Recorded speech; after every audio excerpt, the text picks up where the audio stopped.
Aujourd'hui dans cette vidéo, je vais vous parler du livre Le Pacte d'Emma de Nin Gorman. Donc Nin Gorman, la booktubeuse française. Donc ce livre parle de Emma, une jeune femme de 21 ans qui est atteinte de la maladie de Huntington, donc une maladie neurodégénérative. Et donc elle va vivre à New York pour justement se décrocher de son passé par rapport à cette maladie-là. Et elle va décider d'aller à New York avec son grand frère, donc qui a décidé de la suivre pour s'occuper d'elle.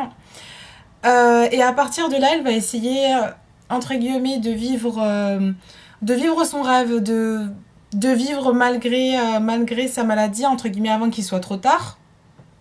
Et donc elle décide de postuler pour un poste dans l'entreprise de ses rêves, donc la Anderson Corporation. Et donc le fameux PDG de Anderson Corporation, ce n'est autre que Andrew Anderson, donc qui est riche, séduisant et tout ce que vous voulez. Ce Andrew Anderson est un vampire. Et donc elle va se dire, mais oui, en fait la solution c'est lui pour me sauver la vie.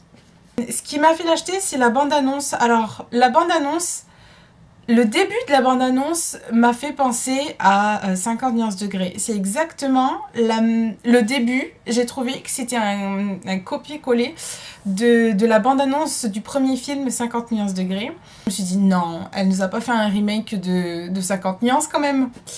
Puis après, dans la deuxième partie de la bande-annonce, en fait on voit que c'est un fantastique. Donc il y a une histoire de vampire, etc.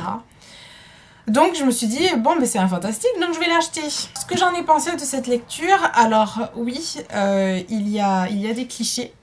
C'est-à-dire la fille pauvre et le garçon riche et super séduisant, etc. Et qu'elle est obligée de tomber sous son charme, etc.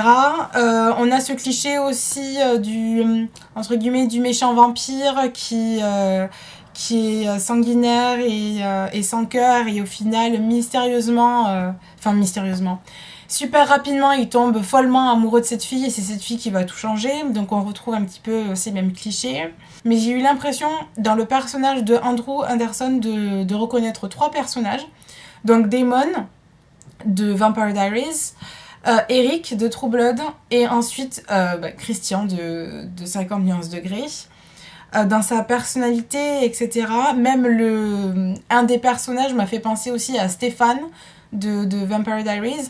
Donc j'ai l'impression aussi qu'elle s'est un petit peu... alors peut-être que je me trompe, mais j'ai l'impression qu'elle s'est un petit peu inspirée en fait des lectures et des séries qu'elle appréciait.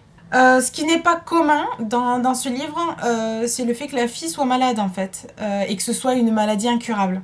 Ça déjà, ça fait une différence, et au final l'histoire se passe vraiment autour de lui sauver la vie en fait, d'elle qui essaye de se sauver la vie, et qu'elle pense que Andrew Anderson est la personne qui va lui sauver la vie.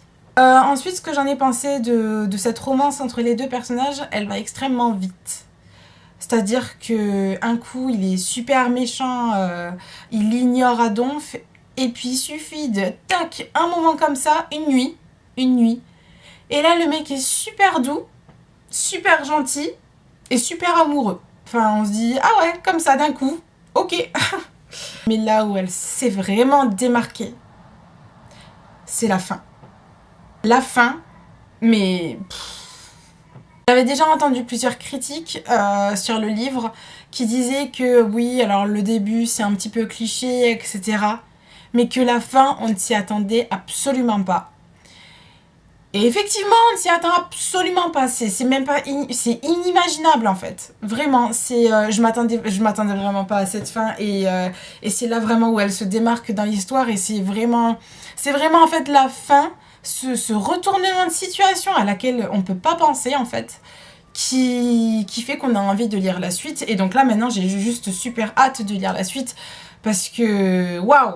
Là, c'est vraiment un effet de surprise, c'est-à-dire qu'on a eu cette espèce de cliché dans la romance où on s'attendait à ce que ça se passe comme ça, l'histoire entre les deux personnages. Mais alors la fin, non. La fin, non, c'est vraiment un effet de surprise. Et moi, j'adore ça, les effets de surprise.